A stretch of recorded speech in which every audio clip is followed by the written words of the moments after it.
In this video, I'm gonna show you how to get depth effect wallpaper on Poco C75. Open the Play Store. Install this application in your device. I have already installed it, so I will simply open it.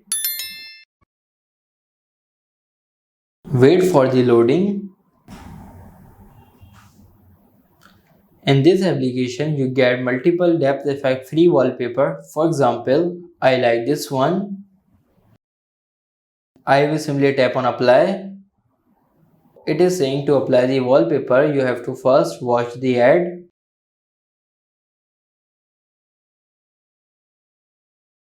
Now simply skip the ads.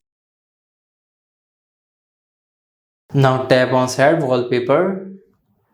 I will simply select the log screen. Now wallpaper is applied.